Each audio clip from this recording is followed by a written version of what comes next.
नमः शिवाय।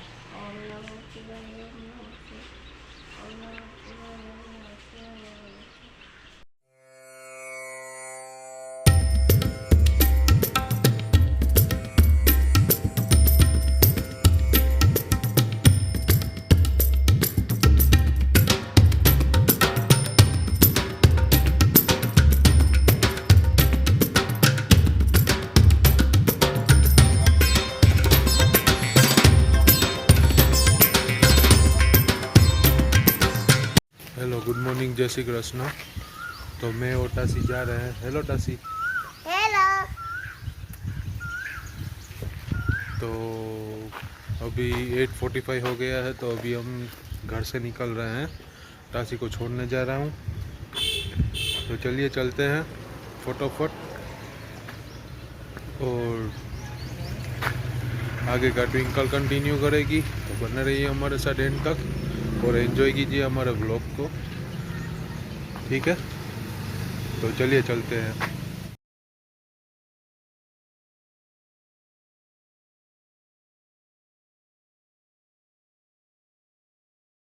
Hello friends.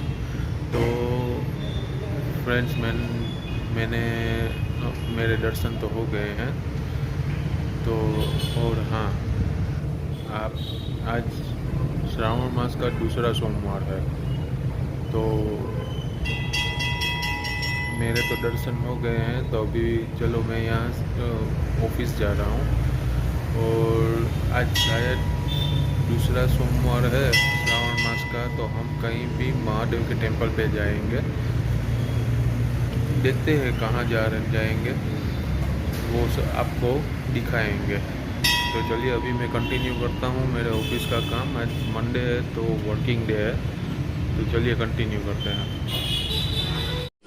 Hello friends, good morning, जय श्री कृष्ण। और अभी तो सुबह बज गए हैं 9:45 और मेरा काम सब कुछ फिनिश हो गया है। देखो मेरे पीछे मैंने पूजा भी कर ली है और टीवी भी लगा दिया है आज तो पीछे। और अभी मशीन में कपड़े वॉश हो रहे हैं। आज को सब क्लीन हो गया है हमारा घर, क्योंकि आज कुछ करना नहीं है। देखो अभी कितने बजे हैं, 9:10 हुई है, हो गए फ्री। तो अभी आज हमें सुबह मंदिर जाना था, मुझे और निहाल को, क्योंकि आज सोमवार है ना, इसलिए। तो आज हम नहीं जा पाए सुबह, क्योंकि आज ताशी सुबह उठ गई थी। हम मंदिर जाने के लिए निकल रहे थे ना इससे पहले, तो आज हम सुबह नहीं गए मंदिर, क्योंकि ताशी को लेकर इतनी सुबह तो नहीं जा सकते, क्योंकि 5 फिर से उसे स्कूल होती है, इसलिए आज तो आज हमने रहने दिया। तो अभी मैं जाऊँगी, क्योंकि निहाल तो ऑफिस चला गया है। तो अभी मैं मंदिर होके आती हूँ, तो वहाँ का जो शूट होगा तो आप लोगों को दिखाऊँगी। चलो मैं तो पहुँच गई हूँ मंदिर पर, और पहले यहाँ तो भीड़ दी है, तो चलो पहले मंदिर की पूजा कर लेते हैं, उसके बाद आप लोगों को दिखाते हैं सब कुछ।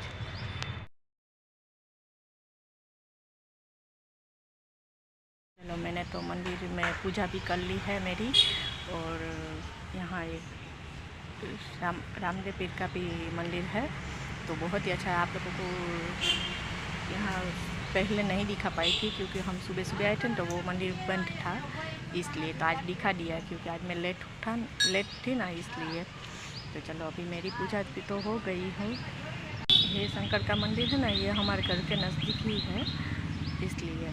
ये राटेश्वर महादेव का मंदिर है।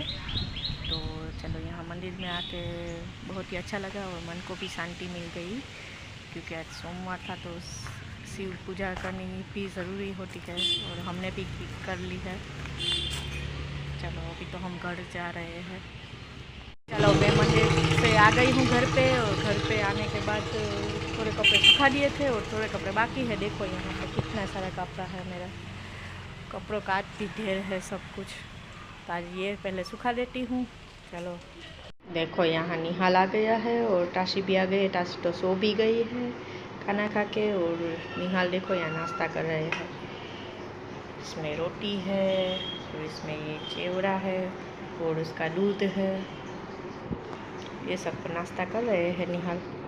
तो आज तो हमारा फास्ट है, तो हम बैठ गए यहाँ ये खाने के लिए, तो खा लेते हैं। चलो मम्मी भी यहाँ बैठ गई है अभी, तो देखो मम्मी को।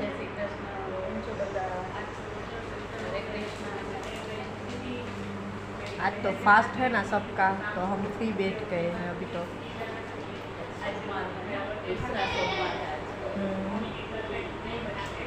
इसलिए देखो पापा यहाँ न्यूज़पेपर पढ़ रहे हैं और हम लोग ब्लॉग भी देख रहे हैं साथ साथ में। सब अभी तो फ्री होके बैठे हैं। चलो अभी तो हमने खाना भी बना लिया है, तो खाना बनाने के बाद आप लोगों को दिखा देती हूँ खाना। चलो आज का हम खाना आप लोगों को दिखा देते हैं। खाना में आज हमने क्या बनाया, राइस बनाई है, मग बनाया है, और ये मिर्च है, और पोटैटो और गोभी की सब्ज़ी है, और फिर से हमने स्प्राउट की सब्ज़ी बनाई है। आज रोटी है और लापसी है कल की, तो हमने इतना बनाया है। अभी चलो खाना तो आप लोगों को दिखा दिया है, तो हमें जाना है मंदिर पे। तो हम आज मंदिर के होके आते हैं क्योंकि आज सोमवार है, तो मंदिर को तो जाना ही होता है, इसलिए तो चलो आज हम मंदिर पे जा रहे हैं अभी तो। और आप लोगों को आके वहाँ जाके दिखाऊंगी। उसके बाद चलो मंदिर होके आता है।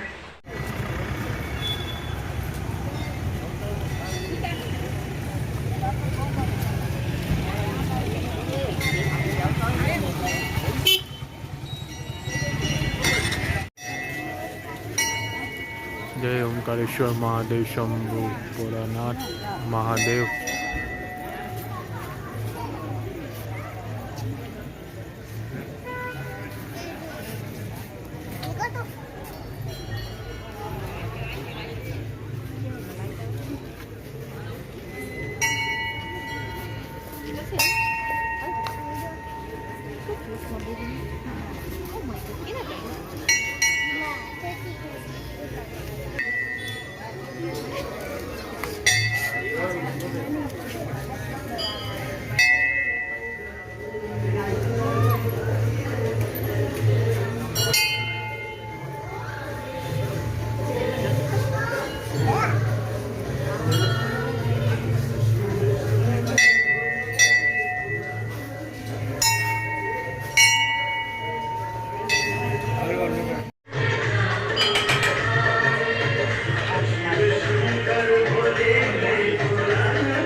शीतला माताजी।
પહેલાં તમે તમારું નામ જણાવી દો।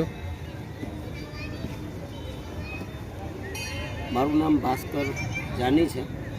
હું આ વિસ્તારમાં છેલ્લા લગભગ 27 થી 30 વર્ષથી રહું છું। આ એક અમારો સાર્વજનિક પ્લોટમાં બધાને કામ આવે એ માટે શું કરવું, કારણ કે અમારે એક મોટા સ્કૂલ તો થઈ ગઈ હતી અમારા સાર્વજનિક પ્લોટમાં। અહીંયા પણ સ્કૂલવાળાએ પથ્થર નાખ્યા, એટલે અમને એમ થયું કે સ્કૂલ માટે આ પ્રજા અહીંયા જે રહેતી હોય એને સ્કૂલ તો ઘણી જગ્યાએ છે અને કામમાં પણ બધા આનંદ કરી શકે એવી જગ્યા ભેગા થઈને કરે એવી જગ્યા છે, તો એને સદુપયોગ કેમ કરવો? એટલે અમે સોસાયટીમાં બધાને ફેરા મળ્યા અને એક વિચાર આપ્યો કે ભાઈ આપણે અહીંયા કંઈક એવું બનાવીએ કે જે એમાં આખી સોસાયટી સાથ સહકાર અને ભળે અને આનંદ કરે. તો એવી વસ્તુ એક આપણને હિન્દુઓને ધાર્મિક વસ્તુ લાગે કે ભાઈ આપણે કંઈક એવું બનાવીએ કે જેથી કરીને બધા ધાર્મિક મુદ્દા નીચે બધા એક થાય. ત્યાં અમને એક હીરિયા કરીને અહીંયા જૂના ડોશીમાં હતા, એ કે મંદિર બનાવો તો મારા તરફથી 1 લાખ રૂપિયા. એક બીજા એક હતા એ કે 50,000 હું આપીશ. એક ભાઈ કે 2 ગાડી ભાણા આપીશ. તો એ અમારો સંકલ્પ મજબૂત થઈ ગયો. તો બધા કોઈ 5,000 કીધું, કોઈ આમ કીધું, કોઈ રેતીની ગાડી આપી, આ કીધું. અમને એમ થયું કે નહીં, આપણે અહીંયા એક સુંદર મજાનું મંદિર બનાવ્યું. આ જગ્યા ઉપર અમે આવતા ત્યારે એક સાત્વિક પ્રકારનો ભાવ તો થતો છે. એટલે 2003માં અમે નિર્ણય કર્યો કે આપણે સમૂહમાં બધા જે સોસાયટીના મકાન રહેતા હતા એ લોકો નક્કી કર્યું કે આપણે કંઈક મંદિરની સ્થાપના કરી શિવ મંદિર બનાવ્યું અને એનું નામ ઓમકારેશ્વર મહાદેવ રાખશું એવું એક માજીએ અમને સજેસ્ટ કર્યું અને અમે એ ભગવાનનું કીધેલું છે એમ માનીને સ્વીકારી લીધું નામ. પછી ભૂમિપૂજનની તૈયારી કરવા માંડ્યા. પછી પૈસા ઘણા જોશે એવું થયું, પણ કેમ થશે ને કેમ નહીં એ બહુ અંદાજ તો નહોતો, પણ આગળ ગોરખ જાગ્યા. એટલે ભૂમિપૂજન અહીંયા કરશનભાઈ મોટવાડિયા કરીને એક જૂના અમારી બાજુ હતા, એને પ્રમુખ બનાવ્યા ઓમકારેશ્વર મહાદેવ સેવા સમિતિના. અને બીજા એક ભાઈ હતા, ત્રીજા ભાગે બધા થઈને ઉપપ્રમુખને એક માળખું બનાવ્યું. હું હિસાબ કિતાબ રાખીશ એવું નક્કી થયું. પછી એક પોચું છપાવવાનું નક્કી થયું કે ભાઈ કંઈક પોચું છપાવીને જે 100, 200, 50, 100 જેમ ભેગા થાય સમાજમાંથી એવી રીતે આપણે સર્જન કરીએ. એ બધું ચાલતું હતું. કલેક્શન કોકને રેતી આવી જતી હતી, પથ્થર આવી જતા હતા. એક જણે ઉદ્યોગનગરમાં એને મિની સિમેન્ટ પ્લાન્ટ હતો અહીંયા, જગદીશભાઈ મહેતા કરીને, અને કીધું કે તમારે સિમેન્ટ જેટલી જોઈએ એટલે હું આપીશ. અહીંયા બધું અનાયાસે કુદરતની જેમ ઈચ્છા હોય ને જેમ બધું થાય એ રીતે કુદરતી ઈચ્છાથી બધાને આ મળવા માંડ્યું. કોકને દેવાને મન થયું, પછી સિમેન્ટની કાંઈ ચિંતા કરતા નહીં, તમારે જો એટલો મારી કંઈ નહીં. ત્યાં સારો કારીગર મળી ગયો. બધું મૂર્તિ માટે બધા દાતાઓ નક્કી કરવા માંડ્યા, મંદિર બનવા માંડ્યું. રાજસ્થાનમાં જઈને માર્બલ લઈ આવ્યા અને બધું એટલું સહજતાથી આવેલું. પણ એમ કરતાં લગભગ 70% મંદિર થયું. ત્યાં પૈસાની થોડીક ક્રાઇસિસ લાગવા માંડી. ફાળો ક્યાંયથી આવતો નહીં, પોચું છપાવી હતી એ થોડુંક લોચી. એટલે પછી અમે અહીંયા ભાનુભાઈ જોશી, આપણે BL જોશી ટ્રસ્ટવાળા, એનો સંપર્ક કર્યો કે તમે કંઈક આમાં આપો તો અમારું અધૂરું કામ પૂર્ણ થઈ જાય. ભાનુભાઈને મળ્યા. તો ભાનુભાઈ કે હું એ બાજુ આવવાનો છું ત્યારે મળીશ. પરબતભાઈને મકાન નવું લીધું હતું અને કંઈક ભૂમિપૂજન હતું, તો એને ભૂમિપૂજનમાં આવ્યા છે ત્યારે અમને કોઈ કીધું ભાનુભાઈ આવ્યા છે, મોટા દાતા છે, અમે લઈ આવ્યા. ત્યારે અહીંયા ખોખું તૈયાર થઈ ગયું હતું. એટલે ભાનુભાઈ કે હું આવા અધૂરા કામમાં ત્યાં હાથ નાખું નહીં. એટલે હવે તમે આમાં ક્યાં થઈ જાય કે તમે ચિંતા કરો ને બધું થઈ જાય એવું અમને કીધું. પછી કીધું હવે કેમ કરશું? સોસાયટીએ એક વખત તો બધાએ પોતાની યથાશક્તિ ફાળો આપ્યો છે, તો પછી ફરીથી બધા સોસાયટીવાળાને ભેગા કર્યા કે જે આમાં જાજુ કામ બાકી છે, પ્રાણ પ્રતિષ્ઠા લગી પહોંચાડવું છે, તો શું કરવું? એટલે બધાએ જેને 2,500 રૂપિયા આપ્યા હતા એ બધાને કીધું કે ભાઈ તમે પાછા જે 2,500 આપશે તો આપણે અહીંયા એક તકતી બનાવશું અને દરેકના નામે એમાં રાખશું કે કોને કેટલો ઓલો આપ્યો છે. પણ એ પણ શક્ય, બધાએ આપ્યા પૈસા અને જેને આપ્યા એનું નામાવલી તૈયાર કરી. અમે અહીંયાથી બેને જે 5,000થી વધારે ફાળો આપ્યો છે એનો આપણે અહીંયા તકતી બનાવીને એમાં મૂકશું. પણ મહાદેવની ઈચ્છાથી એ પણ શક્ય ન બન્યું. અમે 3-4 વખત આ મંદિર કમ્પ્લીટ થઈ ગયા પછી પ્રયત્ન કર્યો કે જે દાતાઓ છે એની નામાવલી મૂકીએ, પણ મહાદેવની ઈચ્છા નહીં હોય તો એ અમે અનેક વારના અમારા પ્રામાણિક પ્રયત્ન છતાં અમે એ કરી શક્યા નહીં. આમાં લાખ 2 લાખ રૂપિયા આપવાવાળા વ્યક્તિનું પણ નામ ન લાવી શક્યા, ઓલું ન થાય. એક આ પાણીનું પરબ બનાવ્યું છે એ અમને ભૂમિપૂજનમાં માધવાણી કોલેજના પ્રોફેસર હતા સંસ્કૃતના, અહીંયા ભટ્ટ સાહેબ, એને અહીંયા ભૂમિપૂજન કરવા માટે હું જ લઈ આવ્યો હતો. અને પ્રમુખ કરશનભાઈના હાથે ભૂમિપૂજન કરવાનું હતું. કરશનભાઈએ છેલ્લી ઘડીએ એવું કીધું કે ભાઈ ભૂમિપૂજન કરવું તો મારા બ્રાહ્મણના હાથે જ કરવું, ને બ્રાહ્મણ કરાવે ને બ્રાહ્મણના હાથે થાય. એટલે અંતે છેલ્લી ઘડીએ હું ચિત્રમાં આવ્યો અને મારા હાથે પહેલો પત્ર આ મંદિરનો મૂકાણો. પણ ત્યારથી કુદરતી રીતે અનેક રીતે રાજજીભાઈ પરમારે આમાં ઘણો ટેકો કર્યો કે ભાઈ તમે હું બહુ મંદિરમાં ફાળા નથી આપતો, પણ આ મંદિરના કામ જોઈને મને એમ થાય કે લાવ હું આપું. એ રાજકીય ભાજપના આગેવાનો હતા. જાણ્યા અજાણ્યા અમને ખૂબ મળતું રહ્યું, કામ ક્યાંય અટકું નહીં. થોડોક ટાઈમ મૂંઝવણ જેવું લાગ્યું, પણ 6-7 મહિનામાં અમારું મંદિરનું કામ 2003માં પ્રાણ પ્રતિષ્ઠા બહુ ભવ્ય રીતે કરી. રાજસ્થાનથી મૂર્તિઓ પસંદ કરી એવા, પછી દરેક મૂર્તિના દાતા હતા એને પ્રાણ પ્રતિષ્ઠામાં અમે બેસાડવાનું નક્કી કર્યું હતું કે દરેક મૂર્તિના દાતા બેસે. એમાં ગણેશની મૂર્તિના દાતા હતા એ એક પટેલ હતા, એ કંઈક અમદાવાદ કે બોમ્બે કે ક્યાંક ગયા હતા. એને અમે અગાઉથી કીધું હતું કે ભાઈ તમારે આ તારીખે આ પ્રાણ પ્રતિષ્ઠા છે ને તમારે આવી જવાનું. પણ એ છેલ્લી ઘડી લગી આવી ન આવી. અને અંતે જેમ ભૂમિપૂજનમાં છેલ્લે મારો વારો આવ્યો હતો પેલો પથ્થર મૂકવાનો, એમ ગણેશના દાતા ગણેશની મૂર્તિના દાતા ન આવ્યા તો એ છેલ્લી ઘડીએ મારે બેસવું પડે. અને અનાયાસે કે કુદરતી રીતે કુદરતની ઈચ્છા છે, ગણેશ શંકર ભગવાનનું મંદિર હોય પણ મૂર્તિ પહેલી ગણેશજીની પધરાવવાની, તો એ પહેલી મૂર્તિ પણ મારા હાથે અહીંયા પધરાવવાની છે. એટલે આ મંદિરનો હું 2003થી સાક્ષી છું. એ 3 પહેલાંથી અમે તૈયારી કરતા હતા. પણ કુદરતી અહીંયા જે ઈચ્છા થઈ છે, જેને કાંઈ શુભ ભાવનાઓ વ્યક્ત કરી છે એ બધાની પૂરી થઈ છે.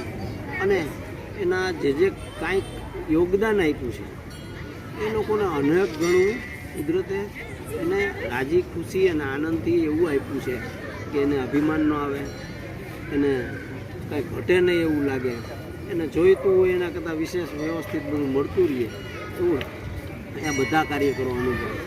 25-30 કાર્યકરો, 1-2 બનાવો એવા પણ બન્યા કે જેને બહુ મનમાં એમ થયું કે મારા થકી આ બધું હાલે છે.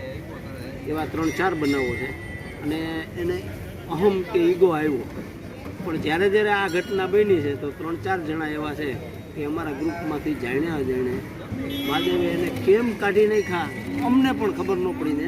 तो जैसा कि आपने देखा कि आज हम मंदिर पे गए थे ओमकारेश्वर महादेव के टेंपल पे, तो वहाँ के जो करता धरता है, जो पुजारी है, उनसे हमारी बात हुई.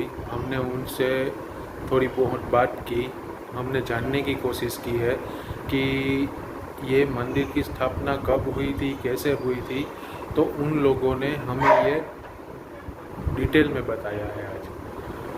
तो आप भी देखिए, हम आपके साथ शेयर कर रहे हैं, तो आप देखिए. और आप हमें, अगर आप कुछ जानते हो इसके बारे में तो आप हमें कमेंट कर सकते हैं. तो चलिए, पहले आप ये जो पूरा मंदिर का जो पुजारी जी ने जो बताया है वो आप देख लीजिए. तो दोस्तों, हम घर आ गए हैं, तो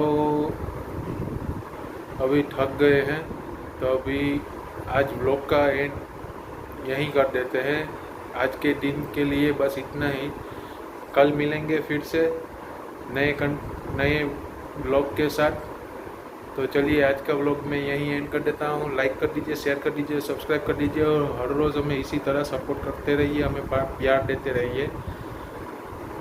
तो चलिए, गुड नाइट, कल मिलते हैं.